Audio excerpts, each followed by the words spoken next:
Imagine this. You're on a plane, flying high above the Andes Mountains. Suddenly, a violent jolt, a deafening roar, and then everything went quiet. Then, darkness. This was the terrifying reality for 45 people aboard. Uruguayan Air Force Flight 571 on October 13, 1972.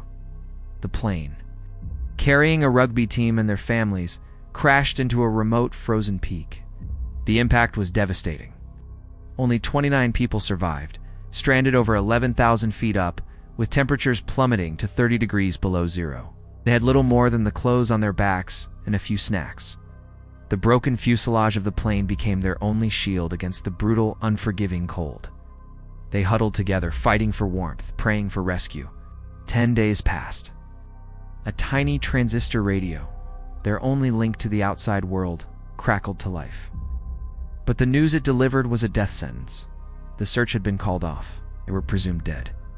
The hope that had kept them alive was extinguished in an instant. They were utterly alone, abandoned by the world. As days turned into weeks, starvation began to claim the remaining survivors. Trapped in a barren wasteland with no plants or animals, they faced an impossible, gut-wrenching decision. To survive, they had to break one of society's greatest taboos. They made a pact, a solemn promise to each other. If they died, the others could use their bodies for nourishment. It was a horrifying choice, born from the most primal instinct to live. After 72 days of unimaginable suffering, two men, Nando Parado and Roberto Canessa, knew that waiting was no longer an option. They had to save themselves. With no mountaineering gear, they embarked on a perilous 10-day trek across the towering snow-covered peaks, a final, desperate gamble for life. Against all odds, they navigated the treacherous terrain and stumbled upon a river.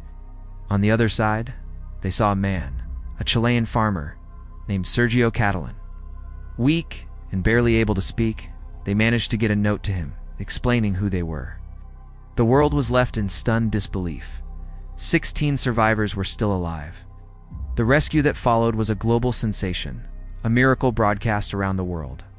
Their story isn't just about a plane crash. It's a profound testament to the strength of the human spirit, the will to endure, the incredible power of hope against impossible odds. Thanks for watching.